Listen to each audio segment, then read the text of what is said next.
말씀 전하겠습니다. 오늘은 로마서 2장 말씀으로 이제 시작이 되는데요. 1절부터 5절 말씀을 가지고 마음속에 새겨진 하나님의 법, 우리의 마음속에 새겨진 하나님의 법이라는 말씀을 함께 나가겠습니다. 오늘 새로운 분들이 많이 계시기 때문에 여기 뒤쪽에 보시면 이 설교 노트가 있으니까요.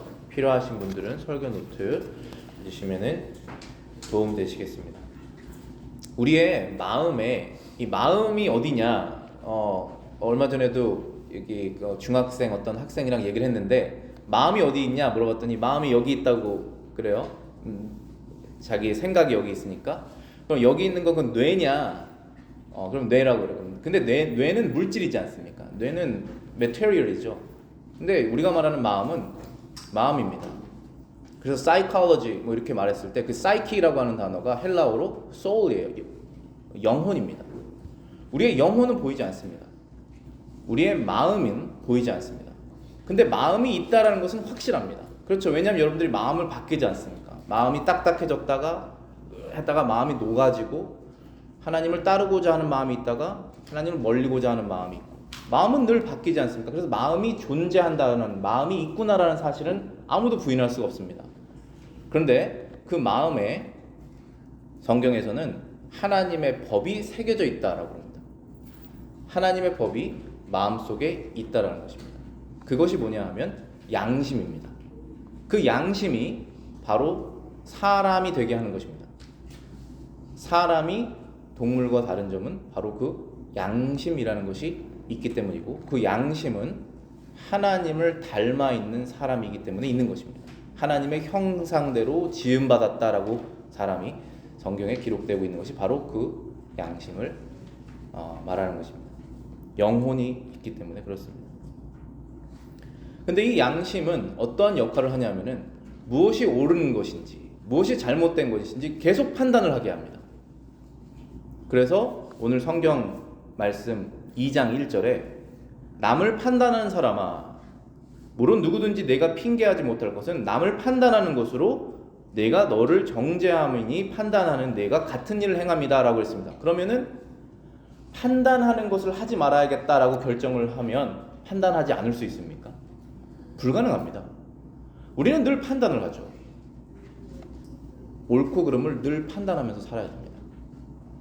옳고 그름을 판단하지 않겠다고 결정하는 사회가 되면 그 사회는 완전 망하는 사회죠. 미국이 점점 그렇게 되고 있을까봐 우리가 많은 기도를 하고 있지 않습니까? 옳고 그름도 없고 학교에서도 그런 걸 가르쳐주지 않고 심지어 그런 것을 옳다고 말하고, 우리 몇 주 전에 성경 말씀에서 여러 가지 죄의 거의 끝에 최악에 있는 그 동성애도 다루고 있지 않습니까? 그것을 옳다라고 말하는 사회까지 오지 않았습니까? 우리가 양심이 있는 한 우리는 늘 옳은 것과 그른 것을 판단할 수밖에 없는 것입니다. 프란시스 셰이퍼라고 하는 목사님께서 이런 말씀을 하셨습니다. 수많은 현대 사상가들, 즉 사회학자, 인류학자, 심리학자들이 도덕적인 명령을 설명해 보려고 애를 써왔다. 마치 통증을 느끼는 신경처럼 그들의 양심도 그들이 행해온 일 가운데 많은 일에 대해 하지 말라는 아픈 경고를 해왔을 것이다. 도덕적인 명령, 그러니까 내가 하면 안 되는 일을 하려고 할 때 그걸 하면 안 되지라고 하는 그 내 마음을 찌르는 도덕적인 명령, 마치 신경처럼 우리가 뜨거운 걸 만졌을 때 몸이 뜨겁게 느끼든지 날카로운 걸 만졌을 때 찔림을 느끼듯이 그 신경 역할을 비유적으로 한 것이죠. 근데 그것이 무엇인지, 그 명령을 계속적으로 하고 있는 게 무엇인지 알아보려고 사상가들, 사회학자, 인류학자, 심리학자들이 설명하려고 애를 썼지만 설명이 안 되죠. 왜 안 됩니까? 하나님을 배제하고 설명하려고 하니까 안 되는 것입니다. 그래서 로마서에는 분명히 이렇게 말씀드렸어요. 다 알고 있지만 하나님의 진리를 누르고 하나님을 마음에 두는 것을 싫어하였기 때문에 사람들이 이러한 죄 가운데 빠지게 된다고 말하는 것입니다. 우리에게 이 양심을 주신 분, 마음에 새기신 분은 바로 이 세상을 만드시고 여러분과 저를 만드신 바로 그 하나님이 양심을 새겨 놓으신 것입니다. 근데 로마서 2장 1절에서는 우리가 우리의 죄를 핑계하지 못하는 이유는 바로 이 양심 때문이다라고 말합니다.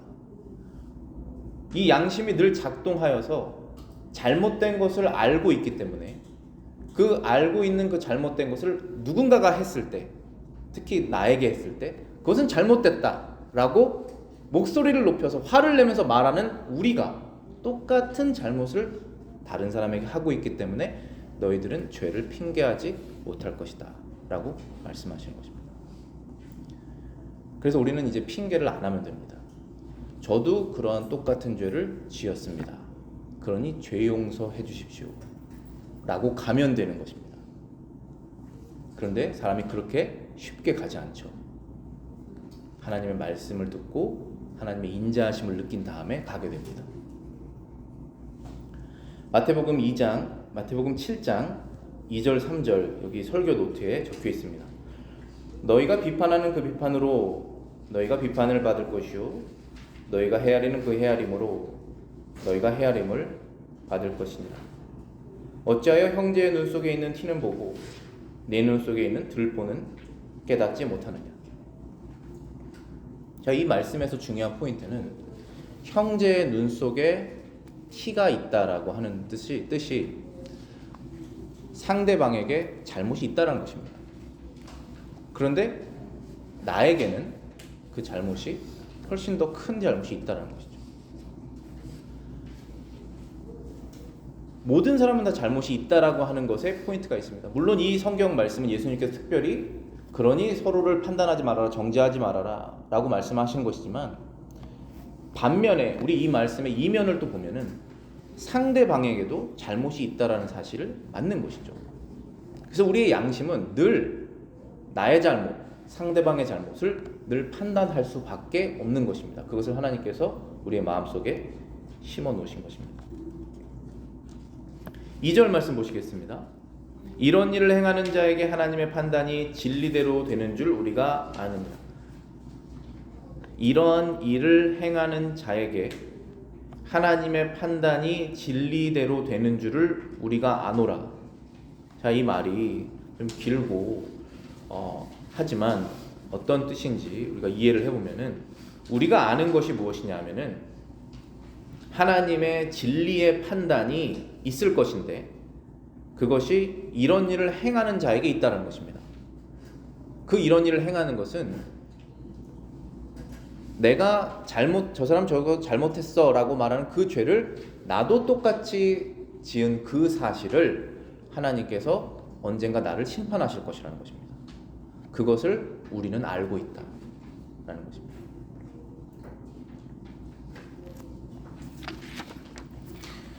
여기서 우리가 중요하게 생각해야 되는 것은 사람은 심판자가 아니라는 사실을 기억해야 됩니다. 왜냐하면 심판을 하려면 법이 있어야 돼요. 근데 법을 만든 사람, 법을 만든 이도, the person who made the law도 사람이 아닙니다. 그렇기 때문에 우리는 그것을 하나님께서 심판하신다는 것을 기억해야 됩니다.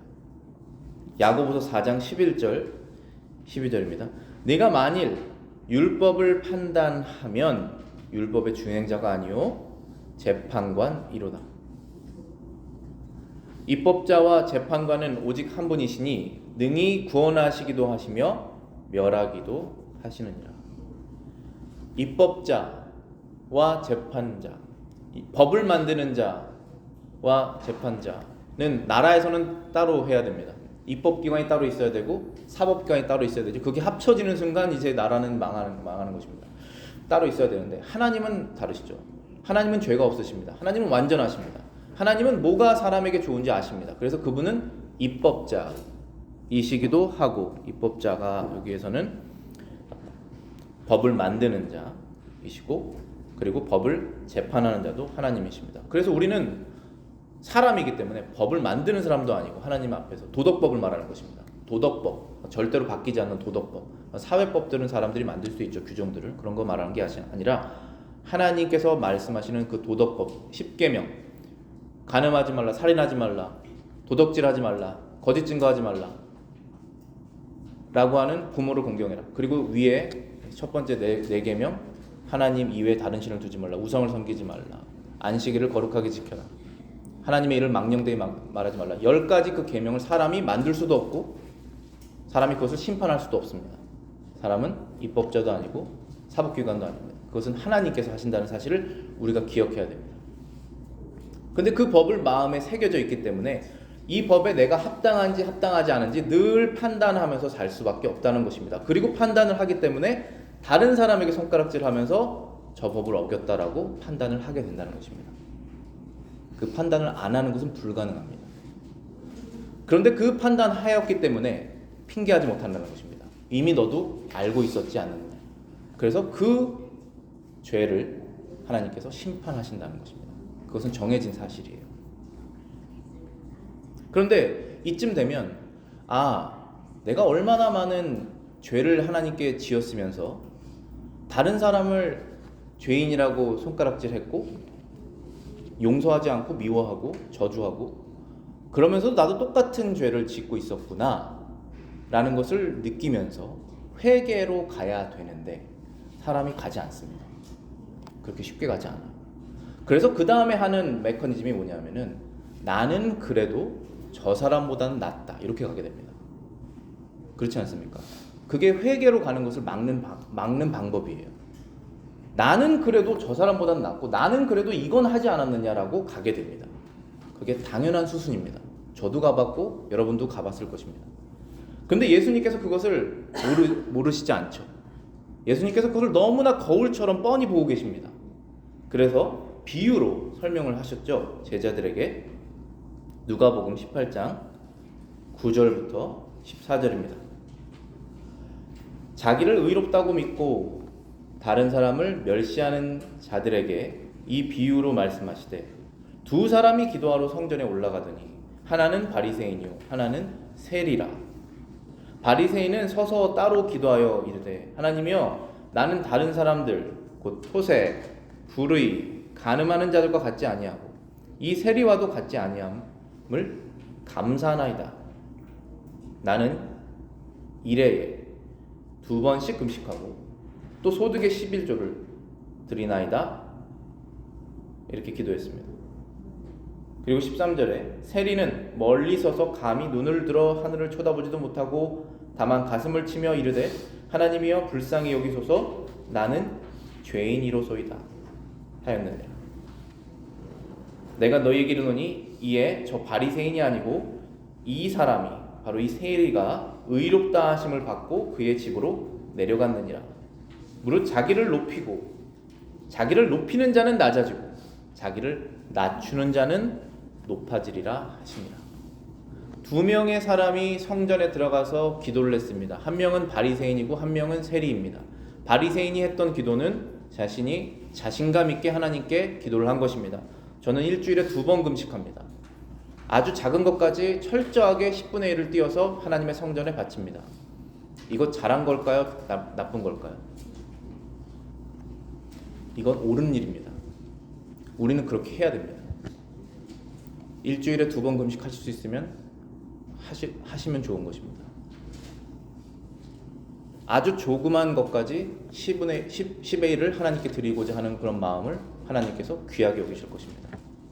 근데 포인트는 거기에 있는 것이 아니라 나는 이것을 했기 때문에 죄 용서받을 것이 없다라고 생각하는 그의 교만에 있는 것입니다. 그런데 이 세리는 엄청 돈을 많이 떼먹은 사람이에요. 그래서 그것이 너무나 하나님께 죄스러워서 하나님을 쳐다보지 못하고 저는 정말 많이 돈을 떼먹은 사람입니다. 저 때문에 많은 사람들이 손해를 봤습니다. 저는 지옥에 가는 것이 마땅합니다. 라는 마음으로 기도를 한 것입니다. 그런데 하나님께서 그 세리의 기도를 받아주셨습니다. 그리고 예수님께서 지금 여기에서 어떠한 분으로 계시냐면 입법자와 재판관으로 계신 것이에요. 법을 정하신 분과 법을 재판하신 분으로 계신 것입니다. 그리고 2명 중에 세리는 아직도 죄인으로서 그 상태로 그냥 집에 내려간 거고 바리새인은 죄인인 상태로 들어왔다가 죄인인 상태로 집에 간 것이고 세리는 죄인인 상태로 왔다가 의인인 상태로 집에 갔다라고 말씀하신 것입니다. 상태가 바뀌었습니다. 재판이 끝났어요. 더 이상 죄인이 아니라고 선포하신 것입니다. 그게 저와 여러분의 상태예요. 우리는 더 이상 죄인이 아닙니다. 어떨 때 죄인이 아닙니까? 죄를 핑계하지 않고 회개할 때 죄인이 안 되는 것입니다. 특별히 예수 그리스도를 나의 죄값을 치르신 분으로 믿을 때, 그때 죄인이 안 되는 것이죠. 분명히 말씀하셨잖아요. 여기 누가복음 18장 14절에 이에 저 바리새인이 아니고 이 세리가 의롭다 하심을 받고 그의 집으로 내려갔다. 자기를 높이는 자는 낮아지고 자기를 낮추는 자는 높아지리라. 여러분들, 저와 여러분들이 지금 해야 될 일은 우리를 낮추는 것입니다. 죄를 고백하는 것입니다. 하나님 앞에 우리가 한 것이 아무것도 없다는 것을 고백하는 것입니다. 그때 하나님께서 우리를 의인으로 여겨주신다는 것입니다. 그래서 여기 2절하고 3절에 그렇게 되어 있죠. 로마서 2장 2절 3절입니다. 이런 일을 행하는 자에게 하나님의 판단이 진리대로 되는 줄 우리가 아노라. 이런 일을 행하는 자를 판단하고도 같은 일을 행하는 사람아, 네가 하나님의 판단을 피할 줄로 생각하느냐? 내가 하나님의 판단을 피할 줄로 생각하느냐? 피할 수 없다라는 것이죠. 근데 사람은 피하려고 한다는 것입니다. 그래서 성경이 알려주는 것입니다. 하나님의 판단을 피할 수 있는 사람은 없다. 그러니 자꾸 빠져나가려고 하는 그런 트라이를 하지 말아라. 더 이상 없다 라고 딱 정리하고 시작을 하는 것이죠. 그럼 그게 너무나 우리에게 평안하고 안정감을 주는 것입니다. 왜냐하면 더 이상 우리는 핑계할 필요가 없습니다. 그대로 하나님께 나아가면 되는 것입니다. 성경을 읽으면서 하나님의 율법을 알면서 더 많은 죄를 깨닫게 되죠. 이것까지 죄였구나. 사실 근데 태어나면서부터 죽을 때까지 그냥 전체가 다 죄입니다. 우리가. 그거를 알아가는 과정이에요. 그런데 그러한 죄인을 의인으로 여겨주시는 그 하나님의 은혜를 알아가는 것입니다. 우리 신앙생활이라는 것이. 그러면서 사람이 이제 정말로 죄인에서 의인으로 하나님의 자녀로서 바뀌어 나가면서 점점 바뀌는 거예요. 생활도 바뀌고 행동도 바뀌고 말도 바뀌고 생각도 바뀌고 표정도 바뀌고 다 바뀝니다. 듣는 음악도 바뀌고 옷 입는 스타일도 바뀌고 읽는 책도 바뀌고 다 바뀌지 않습니까? 바뀌어야 되지 않겠습니까? 월드뷰가 바뀌었는데, 가치관이 바뀌었는데 바뀌어 나가는 것입니다.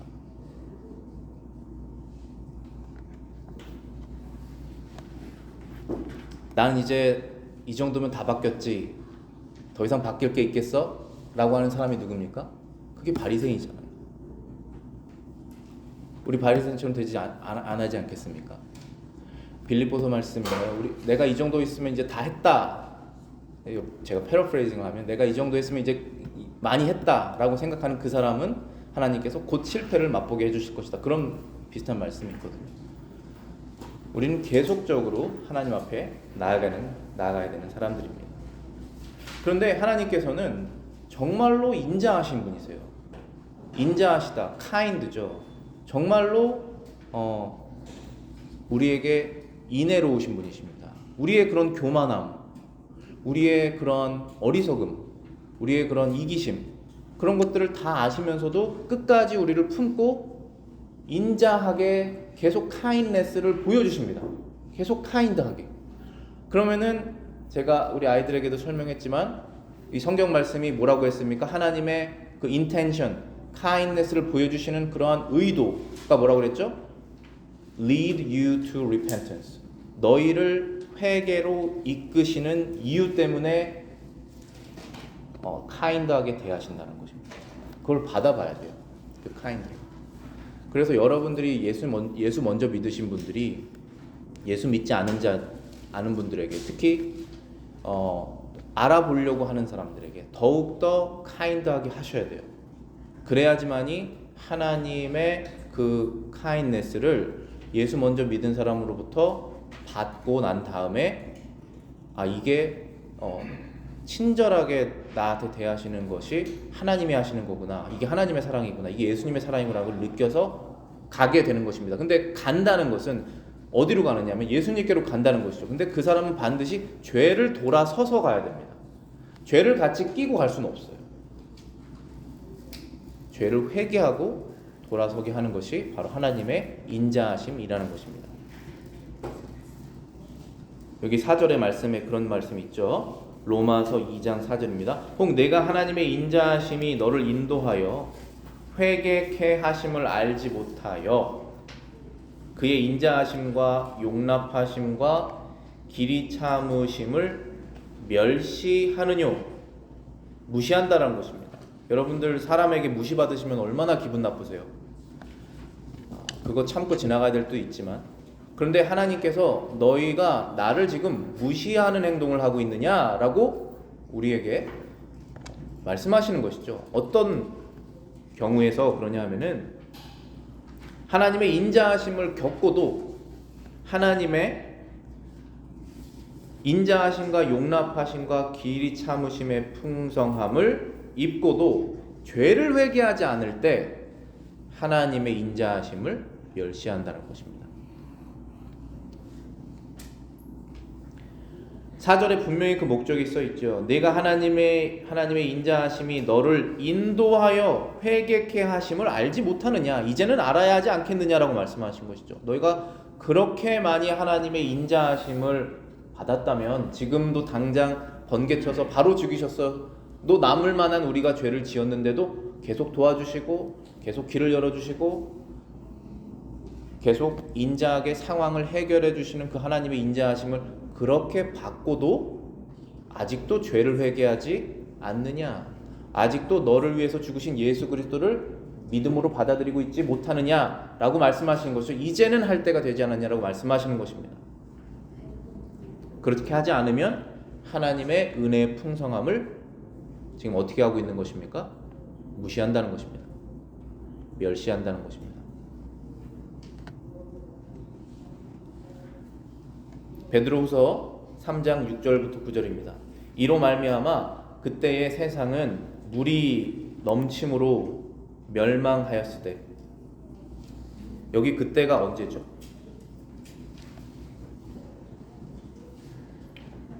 노아 때죠. 이로 말미암아 그때의 세상은 물이 넘침으로 멸망하였을 때 이제 하늘과 땅은 그 동일한 말씀으로 불사르기 위하여 보호하신 바 되어 경건하지 아니한 사람들의 심판과 멸망의 날까지 보존하여 두신 것입니다. 자, 이 날은 언제입니까? 첫 번째는 노아의 날이었고, 두 번째 불로 세상이 멸하여질 때는 세상 마지막 날이죠. 8절입니다. 사랑하는 자들아, 주께는 하루가 1000년 같고 1000년이 하루 같다는 이 한 가지를 잊지 말라. 주의 약속은 어떤 이들이 더디다고 생각하는 것 같이 더딘 것이 아니라 오직 주께서는 너희를 대하여 오래 참으사 아무도 멸망하지 아니하고 다 회개하게 이르기를 원하느니라. 그 하나님의 심판의 날이 정해졌는데 왜 빨리 오지 않을까? 요한계시록 제일 마지막 절에 보면은 요한이 감옥에 갇혀서 예수님의 올 때를 기다리면서 요한계시록을 썼죠. 세상 마지막에는 이렇게 세상이 종말을 맞이할 것이다. 예수님께서, 부활하신 예수님께서 다시 천사들과 올 것이다 라고 하는 그 말씀으로 마칩니다. 그 다음에 마지막에 뭐라고 그랬냐면은 내가 진실로 속히 오리라. 예수님께서 그렇게 요한에게 얘기했더니 요한이 아멘 주 예수여 오시옵소서. 아멘 even so come Lord Jesus 그렇게 말했습니다. 빨리 오시옵소서. 오셔서 이 죄와의 싸움을 끝내 주시옵소서. 사회의 정의가 없어지는 것을 완전히 정의를 회복해 주시옵소서. 죄인을 지옥에 보내 주시옵소서. 예수 그리스도를 믿는 사람들을 은혜로 천국으로 받아 주시옵소서. 그날이 오기를 원합니다 라고 말합니다. 그런데 하나님께서는 아직 아니다 라고 말씀하십니다. 그 이유가 뭐죠? 그 이유가 뭡니까? 지금 베드로후서에 써 있잖아요. 3장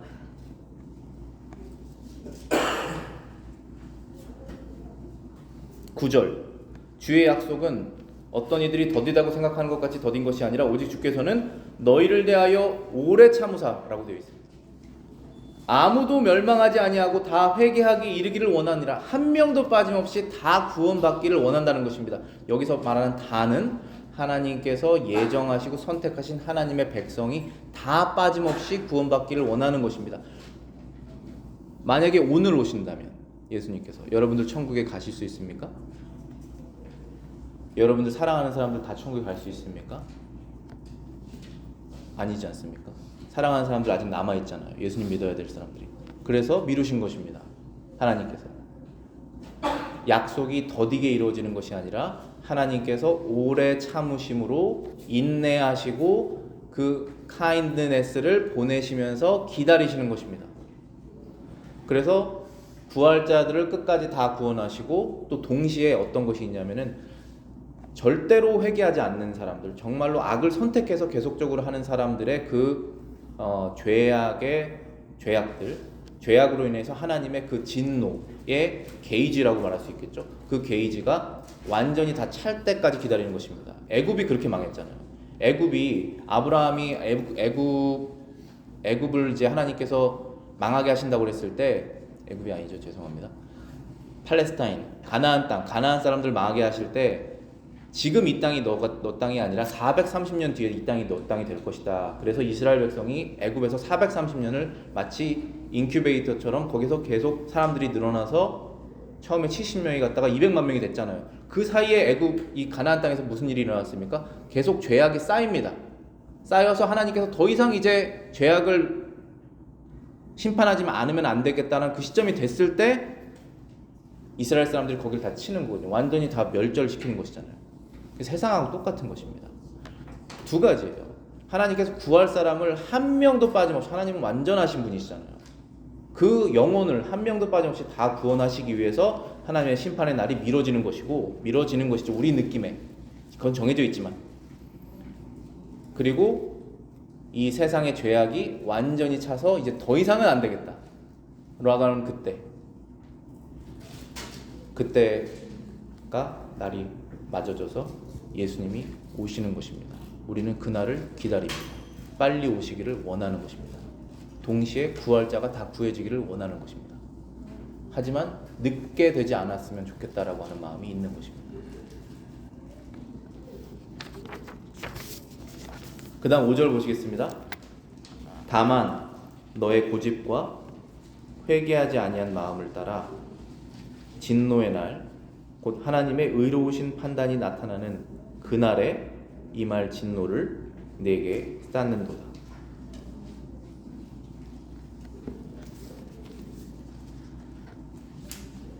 다만 내 고집과 회개치 아니한 마음을 따라 진노의 날, 곧 하나님의 의로우신 판단이 나타나는 그날에 임할 진노를 내게 쌓는도다.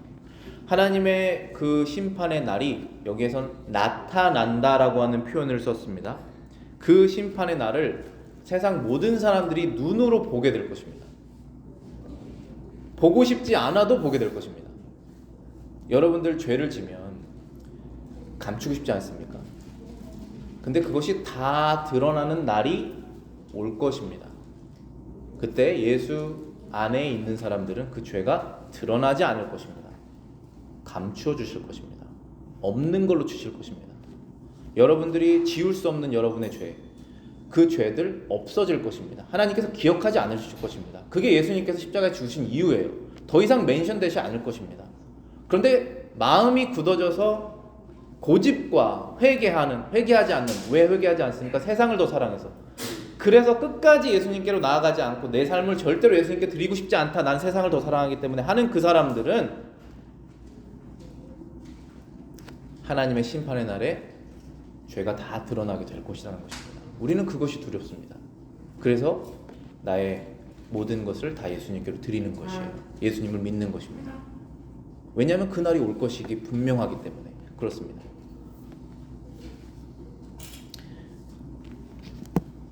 노아 방주 얘기를 했었는데, 교회에서 노아의 방주 때에 실제 그 Great Flood라고 그러거든요. 대홍수죠. 대홍수가 실제로 일어나지 않고 뭔가 우화적인 레슨을 주기 위해서 그런 것을 성경에서 썼다라고 가르치는 교회가 있다면 그거 거짓 교회죠. 그렇게 되게 되면 마지막에 예수님께서 오셔서 불심판을 할 것을 교묘하게 안 믿게 됩니다. 묘하게 사라지게 돼요. 내 마음속에. 점점. 그럼 우리는 뭘 하게 될까요? 그날을 준비하지 않고 여기서 사는 것만 계속 준비를 합니다. 그렇게 되면 어떻게 되는 줄 아십니까? 방주의 문이 닫힐 때, 방주의 문이 닫히기 전에 그 방주로 들어가야 되는데 방주로 못 들어가는 거예요. 그때 세상 마지막에는 어떠한 날이냐? 예수님께서 설명하실 때 사람이 자기 비즈니스하고 결혼하고 장가가고 시집가고 농사짓고 그런 일에 바쁘더라 했습니다. 여러분 이거 악한 것입니까? 자기 비즈니스 우리 먹고 살려면 다 해야 되잖아요. 결혼하는 거, 시집가고 장가가고 집 짓고 하는 거 다 좋은 것 아닙니까? 그걸로 인해서 바빠서 방주에 못 들어갔다고 써 있습니다. 우리가 이거 지금 죄악된 것을 말하는 것이 아니지 않습니까? 사랑하는 마음이 어디 있느냐로 그 차이를 말하는 것이죠. 교회에서 하나님의 말씀, 특히 기적에 관한 것, 예수님의 동정녀 탄생, 예수님의 3일 만의 부활, 우리 다 정상적인 사람이고 이성을 갖고 있고 과학을 믿는 사람인데 그걸 믿지 않습니까? 그런데 그것을 안 믿도록, 안 믿는 사람도 교회에 섞이도록 그걸 말하지 않잖아요. 그러면은 우리는 점점 더 이 땅에 사는데 하나님이 필요하다고 생각합니다. 우리는 이 땅에 사는데 하나님이 물론 우리가 간절히 필요하신 분이시지만 우리는 영원한 나라에 살기 위해서 하나님이 반드시 필요한 사람들이에요. 왜냐하면 그 나라에는 들어갈 수가 없기 때문에. 우리는 이 나라는 여러분들 하나님 없어서 살 수 있으시잖아요. 조금 잘 살고 덜 못 살고 그 차이지만 하나님 없어서 살 수 있지 않습니까? 솔직히 말해서. 근데 하나님의 나라는 그렇게 살 수 없습니다. 들어갈 수가 없습니다. 아예. 그렇기 때문에 우리가 하나님의 말씀을 전하는 것입니다. 예수 그리스도의 복음을 전하는 것입니다. 의로운 하나님의 심판의 날을 볼 것이다. 분명히 로마서 2장 5절에 써 있습니다. 다만 내 고집과 회개하지 아니한 마음을 따라 진노의 날, 곧 하나님의 의로우신 판단이 나타나는 그 말에 이날 진노를 내게 쌓는다. 베드로 후서 3장 10절입니다. 그러나 주의 날이 도둑같이 오리니 그날에는 하늘이 큰 소리로 떠나가고 물질이 뜨거운 불에 풀어지고 땅과 그 중에 있는 모든 일이 드러나리로다. 도둑같이 온다. 예상하지 못한 뜻이다. 예상하지 못한다고 하는 뜻입니다. 아무도 예상하지 못하죠. 도둑이 오는 것을 미리 알려주지 않지 않습니까? 몇 시에 가겠다고. 도둑같이 그날이 왔을 때는 하늘이 큰 소리로 떠나간다. 이 문자적으로 그대로 받아들입니다. 우리가 보고 있는 이 하늘이 큰 소리로, 이 하늘이 무너진다라고 그러죠. 천둥 쳤을 때 막 하늘이 무너져 내리는 느낌이 있지 않습니까? 그렇게 큰 천둥 소리 들으시면 너무나 무섭고 하늘이 무너지는 느낌이 있잖아요. 그런데 이 전 세계, 그러니까 우리 지구 전체에 우리가 보고 있는 이 하늘이 물리적으로 실제적으로 완전히 뭔가 바뀌어야 된다면 얼마나 큰 소리를 내야 될까요? 그렇게 큰 소리 낼 때 하나님 믿지 않고 예수님 안에서 회개하지 않은 사람은 얼마나 두려움을 느끼겠습니까? 그날이 온다라고 분명히 약속하신 것입니다. 저는 그날이 올 것이라고 반드시 믿고 성경이 말씀하시기 때문에 그렇게 증거하는 것입니다. 그리고 땅은 어떻게 된다라고 했냐면은 뜨거운 불에 풀어진다라고 되어 있습니다. 땅이 그 중에 있는 모든 일이 드러나리로다. 우리가 땅에서 했었던 모든 악한 일들이 마지막에는 다 드러날 것이다 라는 것입니다. 그런데 이 말씀을 듣고도 마음이 딱딱하여져서 회개하지 않는 사람이 있다면 그 사람이 하는 행동은 첫 번째는 하나님의 인자하심을 멸시하는 것이고 두 번째는 자신의 죄를 쌓아서 하나님의 진노를 점점 쌓고 있는 것이다 라고 설명하고 있는 것입니다. 그게 로마서 2장 5절 말씀입니다. 그날에 임할 진노를 너가 쌓는도다. 그래서 이 말을 듣고 우리가 해야 되는 것은 이제 죄를 회개하고 예수님께로 나아가는 것이죠. 그리고 예수님이 다시 올 그날을 대비해서 이 땅을 살아가는 것입니다. 준비를 하는 것이죠. 여기서 사는 건 준비 기간입니다, 여러분.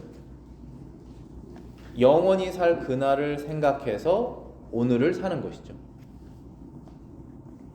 베드로후서 3장 11절부터 13절입니다. 이 모든 것이 이렇게 풀어지리니 너희가 어떠한 사람이 되어야 마땅하냐? 거룩한 행실과 경건함으로 하나님의 날이 임하기를 바라보고 간절히 사모하라. 자, 이게 우리가 해야 될 명령입니다. 하나님께서 명령하신 것입니다. 지금 우리에게 이렇게 다 끝이 될 것인데 어떻게 해야 되느냐? 어떻게 해야 되는 것이 마땅하느냐? 거룩한 행실과 경건함으로 살아가라. 하나님의 날이 임하기를 바라보고 간절히 사모하라. 간절히 사랑하라. 간절히 바라라.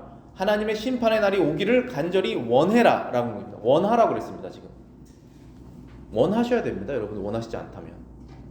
그런데 원하려면 죄를 회개하고 예수를 믿는 믿음이 있고 그 다음에 경건한 삶을 살기로 결정하면서 살고 있어야지 원하는 마음이 생깁니다.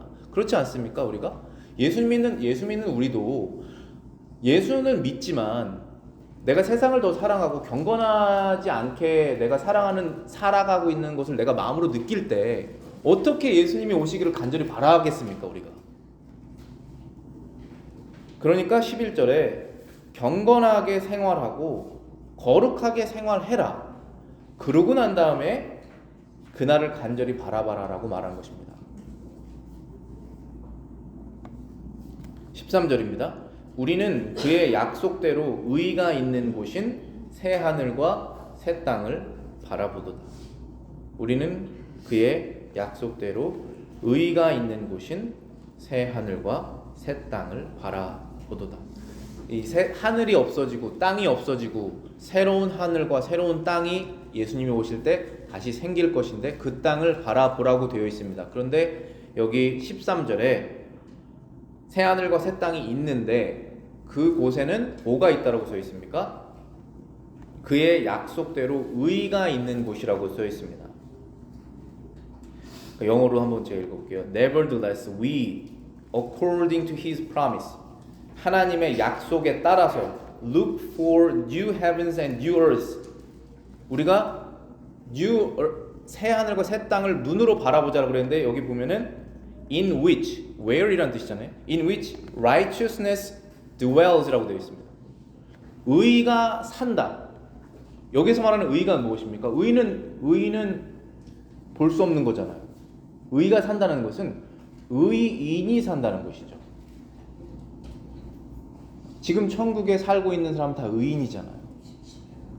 예수님과 예수님 믿는 사람들이 의인이지 않습니까? 그래서 그 새하늘과 새 땅에는 예수님이 계시고 예수 믿어서 의인된 사람이 있는 것입니다. 우리는 그것을 바라는 것이에요. 프란시스 셰이퍼가 또 말했습니다. 우리는 우리가 말하고 행하는 모든 것에서 좋은 결과를 위한 것이든 나쁜 결과를 위한 것이든 영원이라는 은행에 저축하고 있다. 예수님께서 너의 보물을 하늘에 두라라고 했습니다. 우리가 여기 이 땅에서 80년, 100년, 짧으면 60년, 그 더 적을 수도 있고 그렇게 살아갈 때 하는 모든 것들을 다 저축해서 영원한 하나님에 두고 있다라는 것을 기억해야 되는 것입니다. 그래서 하나님께 진노를 쌓을 수도 있는 것이고 회개하지 않을 때 회개하고 예수님 믿는 사람들은 그 다음부터 하나님 앞에서 상급을 쌓고 있는 것이죠. 그것을 우리가 기억하면서 이번 한 주, 오늘 월요일 주일이니까 일요일부터 마지막 날 토요일까지 7일이 여러분들에게 주어질 것입니다. 우리가 그 사이에 하나님의 나라로 가지 않는다면, 예수님이 오시지 않는다면 7일이 주어지는 것인데 그 7일을 어떻게 사시느냐에 따라서 여러분의 보물이 이 땅에 쌓이든지 하늘에 쌓이든지 하는 것이죠. 그래서 그러한 마음으로 살아야겠습니다. 기도하겠습니다.